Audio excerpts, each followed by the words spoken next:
abad awal sejarah gereja itu dibangun, sering juga terjadi namanya stigma, perpecahan di dalam gereja. Nah, situasi-situasi perbedaan pendapat itu juga nampak di dalam bacaan kita, surat Paulus kepada jemaat di Filipi.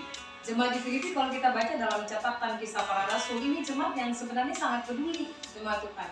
Mereka termasuk salah satu persekutuan jemaat yang juga menyokong kehidupan jemaat mula-mula di Yerusalem yang tergolong orang menengah ke bawah, atau bahasa yang lebih sederhana, jemaat yang miskin. Di Yerusalem itu jemaatnya miskin. Tapi jemaat-jemaat yang tersebar berdiaspora di wilayah Asia Kecil dan sekitarnya itu jemaat-jemaat yang kuat secara ekonomi, termasuk jemaat di Filipi. Dan mereka melalui pelayanan Rasul Paulus, mereka memberikan dukungan loh. Mereka memberikan dukungan materi untuk menopang pertumbuhan jemaat dan pelayanan jemaat yang berada di Yerusalem. Ini jemaat termasuk jemaat yang punya bela rasa, punya empati, punya kepedulian. Namun di dalam pertumbuhan spiritualitas jemaat yang seperti itu, tidak menutup kemungkinan bahwa para pelayannya tidak bertikai. Ini catatannya, ya, yang jemaat dan saya baca tadi dipandu oleh Ibu Hadi. Dikatakan ada beberapa nama, ya, Euodia dan Sintike, kemudian Sunsugos, lalu Clemens dan kawan-kawan sekerja lainnya. Pada dasarnya Euodia, Sintike, Sunsugos, Clemens dan kawan-kawan lainnya itu sefrekuensi juga. Mereka rekan-rekan sepelayanan dengan Rasul Paulus. Mereka ada sebagai bagian support system gitu ya, kayak saya bersama keluarga melayani support sistemnya jemaat kelompok 210 Samuel gitu.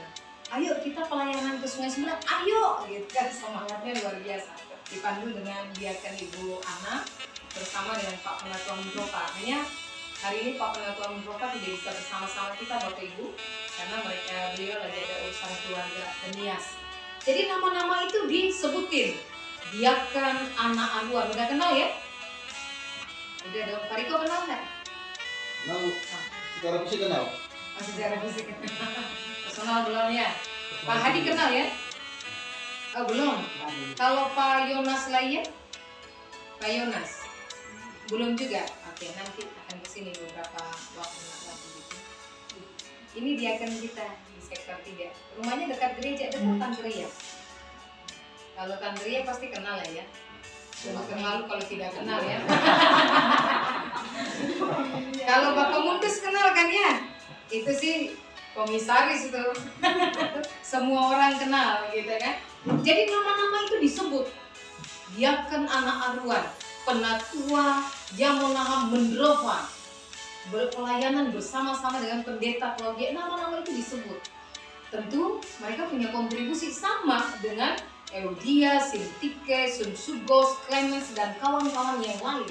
Nama mereka disebut karena mereka support system. Mereka pendukung, bahkan terlibat secara aktif dalam pelayanan. Namun kita lihat ya, ayat 2 katakan begini, Euodia ku nasihati dan Sintike ku nasihati supaya sehati sepikir dalam Tuhan. Rupanya mereka berbeda pendapat juga, padahal tadinya sefrekuensi, ya, punya visi misi pelayanan yang sama dengan Rasul Paulus. Bahkan ku minta kepadamu juga Sunsugos yang setia. Jadi nama Sunsugos ini diterjemahkan sebagai rekan yang setia, rekan sekerja yang setia, Bapak Ibu Saudara. Ya. Bahkan ku minta kepadamu juga Sunsugos yang setia, tolonglah mereka. Jadi waktu Euodia dan Sintike ini bertikai, berbeda pendapat, Rasul Paulus tidak menyalahkan satu, membela yang satu. Rasul Paulus nasihati dua-dua. Mengapa? Karena Rasul Paulus melihat mereka sebagai rekan sepelayanan. Berbeda pendapat ternyata itu dinamika yang biasa loh dalam kehidupan kita, juga dalam pelayanan gereja. Makanya pada bagian catatan yang lain Rasul Paulus katakan begini, ya kalian silahkan berdebat, gitu ya.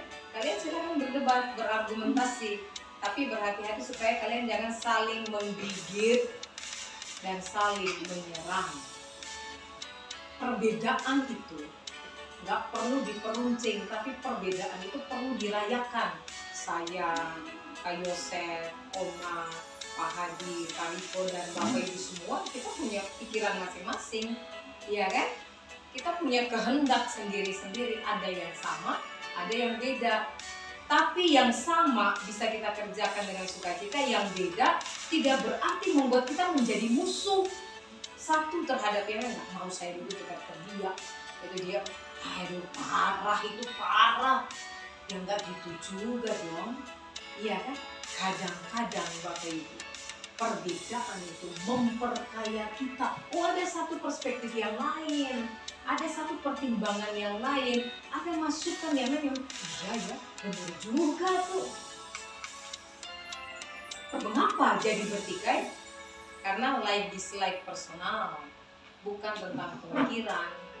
Saya memang nggak suka dia tukang ngomong banyak, itu kan personal karakter orang. Iya, ya nggak apa-apa dia tukang ngomong banyak, saya tukang dengar banyak, seimbang. Lagian orang kalau banyak mendengar itu lebih cepat cerdas gitu. Kalau ngomong banyak tanpa membaca susah juga, Bapak Ibu, ilmunya keluar nggak ada yang masuk. Setuju nggak? Ya kalau nggak setuju juga nggak apa-apa, masing-masing punya kemerdekaan. Jadi dilihat ya, Eudia dan Sintike juga berbeda, bahkan berselisih. Tapi ada proses pastoral counseling untuk rekonsiliasi, untuk perbaikan pemulihan hubungan. Jangan dibiarin. Pada bagian pertama kita udah belajar banyak nih. Normal, natural orang berselisih. Tapi jangan saling membunuh karakter dalam perselisihan itu. Perkaya diri kalau ada perselisihan. Apa positifnya saya ambil? Dampak yang baiknya saya ambil. Jangan hanya tinggal ingat yang buruknya doang. Payah kita kalau kayak begitu, susah bertumbuh. Lalu kalau ada yang memediasi, kalau ada yang mewadahi untuk sebuah rekonsiliasi atau pemulihan perbaikan itu terjadi, kita terbuka juga. Jangan menutup diri. Realitasnya ada yang menutup diri, saudara. Ada yang nggak mau didamaikan. Ada yang nggak mau diperjumpakan untuk perdamaian. Nggak usah Bu, biar aja, nggak apa-apa, memang dianya gitu. Susah dikasih tahu.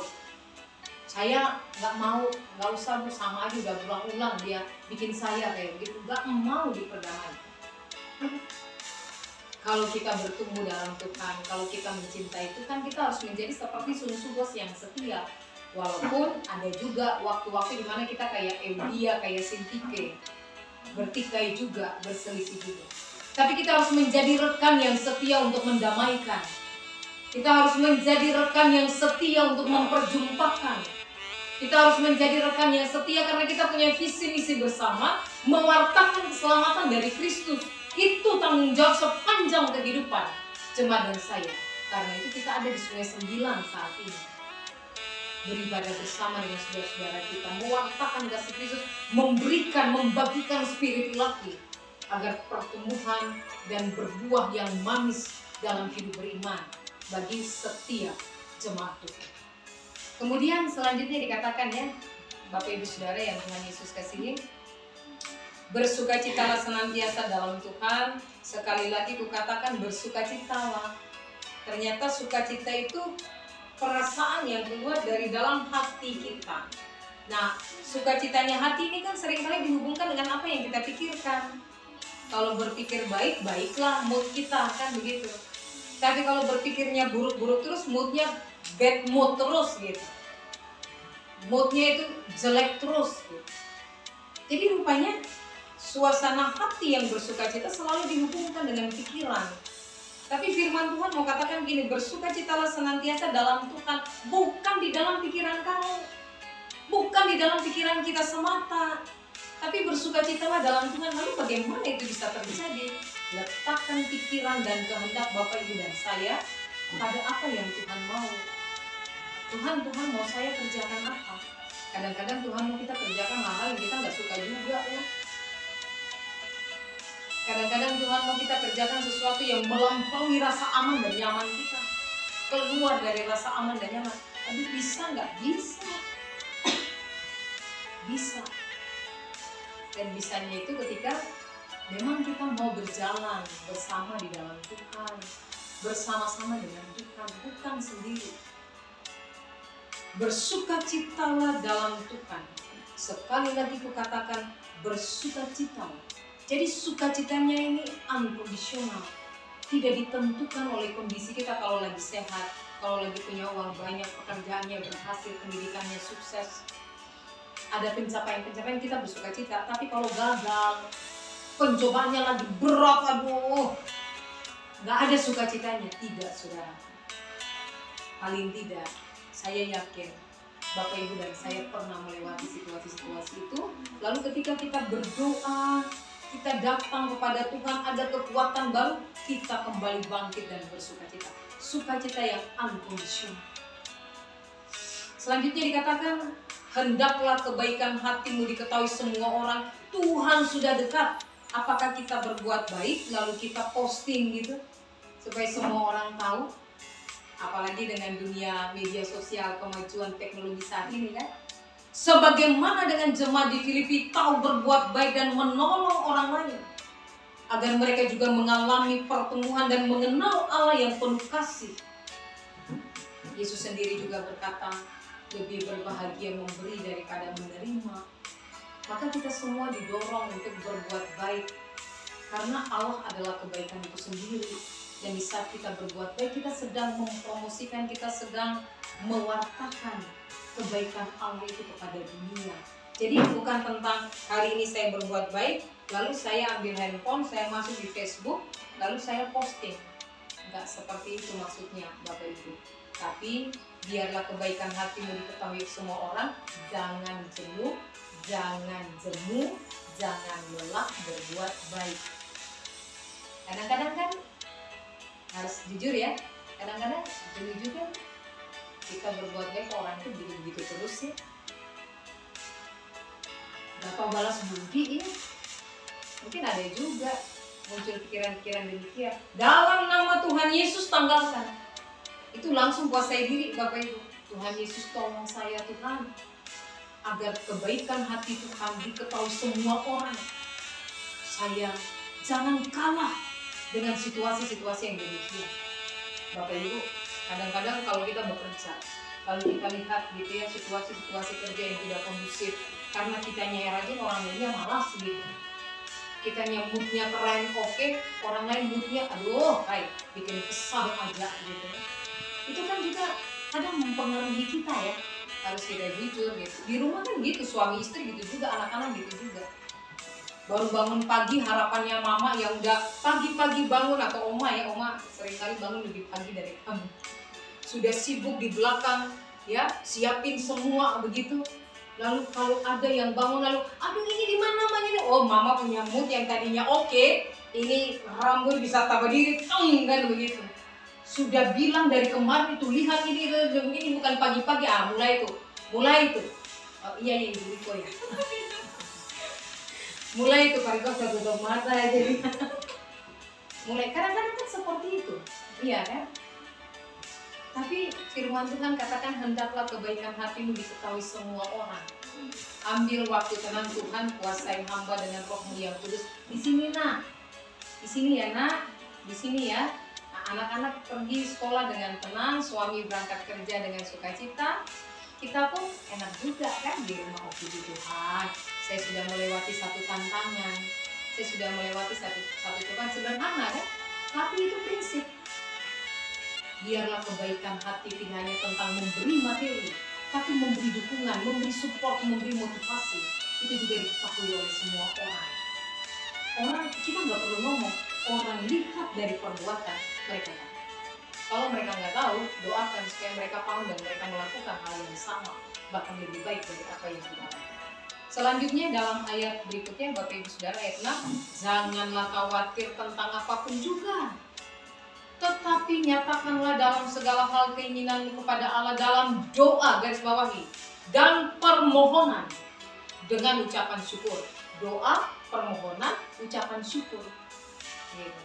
Kita mau ke Sungai 9 aja, mobil gereja tangkinya bocor ya, itu udah bikin khawatir loh. Aduh, saya gimana nggak saya nggak bisa aja Dengan sukacita saya bilang, Bundus, besok tolong ya kami diantar. Gak bisa, lu nggak bisa?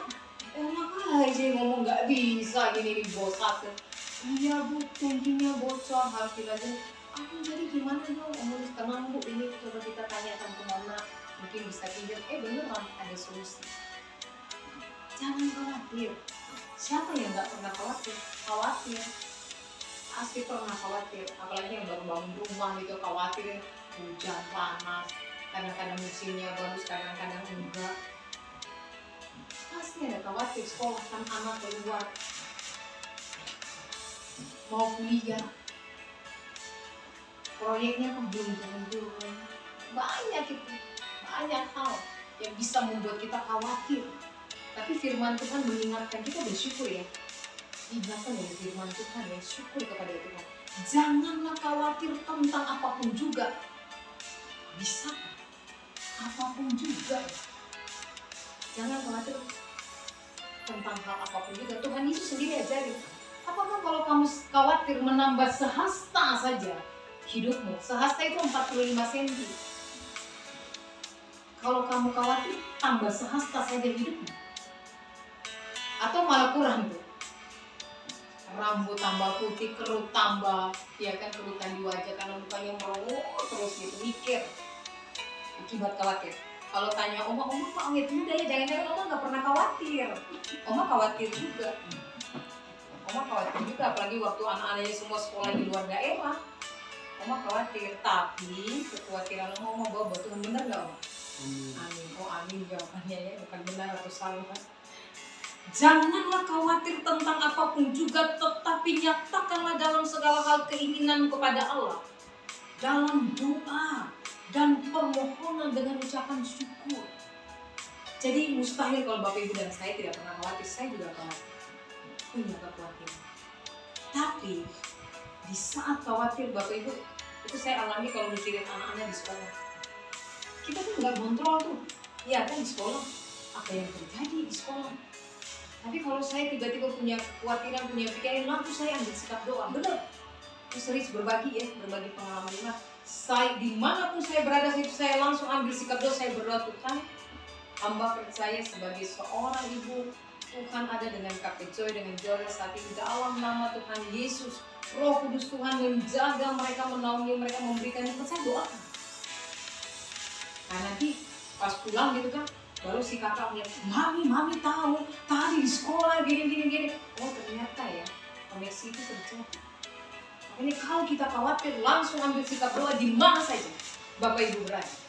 Nanti pengalaman saya sambil nyetir motor begitu. Ada perasaan dalam perjalanan nih, sambil nyetir motor saya doa dalam hati. Tuhan, saya doakan suami saya, doakan anak-anak saya, berdoa sungguh-sungguh, serahkan untuk Tuhan. Lalu kalau sudah serahkan, jangan bermain dengan pikiran kita. Aduh gimana ini, udah didoakan, udah itu. Nanti Tuhan yang urus mereka, tugas kita kerjakan. Itu dia Bapak Ibu. Jadi jangan memikirkan sesuatu melampaui kemampuan kita. Kitanya setengah mati, Tuhan geleng-geleng kepala gini, ini kamu, kemampuanmu segini, kamu mau mikir yang segini. Serahin, aku kerjakan, kamu tugasmu adalah tanda setia. Itu yang harus kita ingat jemaat. Ini edukasi iman buat jemaat di Filipi, tapi edukasi iman juga untuk saudara dan saya.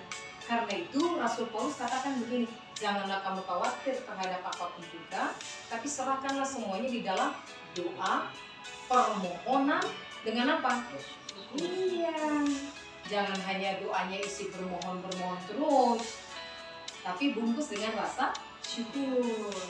Itu dia, itu ajaran doa Bapa kami loh, ya. Kita mulai dengan mengagungkan kebesaran Tuhan, tutupnya doksologi kan. Puji Tuhan juga itu.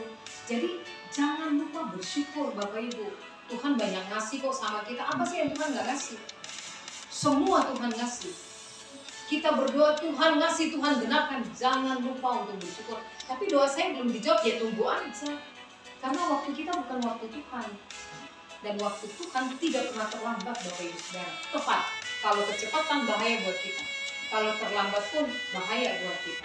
Tapi waktu Tuhan selalu tepat. Walaupun buat kita, anggapan kita, oh udah nyampe segini nih, aduh sebentar aku tenggelam. Gak bakalan.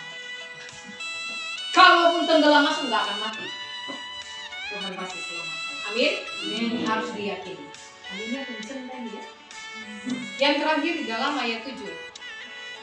Kalau perselisihan, perbedaan pendapat dalam rekonsiliasi itu berhasil karena kerendahan hati, ya Bapak Ibu, sukacita senantiasa merasuk dalam jiwa kita, ya. Kebaikan hati diwartakan melalui perbuatan-perbuatan yang benar, tidak khawatir, tapi bangun doa dengan permohonan dan ungkapan syukur. Ini berkatnya nih yang terakhir. Damai sejahtera Allah. Ini berkat yang biasa para imam sampaikan kepada umat. Ini berkat yang sifatnya holistik menyeluruh. Damai sejahtera Allah yang melampaui segala akal. Melampaui apa yang kita pikirkan, bahkan apa yang kita doakan. Melampaui segala akal, akan memelihara hati dan pikiran dalam Kristus Yesus. Jadi Bapak Ibu Saudara, tadi saya ngobrol-ngobrol juga dengan Pak Hadi ya, begitu. Tuhan, bagaimana ini rancangan Tuhan ke depan buat Sungai Sembilan? Biarkan aja nanti Tuhan yang akan bekerja. Tugas kita adalah yuk kita bangun persekutuan ini dengan sukacita. Damai sejahtera Allah itu akan berkuasa melampaui kemampuan akal budi kita yang terbatas. Melampaui. Dan dia bertahan damai sejahtera Allah di dalam hati dan pikiran kita. Mari Bapak Ibu kita imani. Ya, kita imani, kita pulang dengan iman itu. Lalu kita kerjakan pewartaan kasih Allah dalam sukacita karena Tuhan. Wartakan dengan perbuatan-perbuatan baik dan berdamai dengan semua. Tuhan Yesus memberkati. Amin.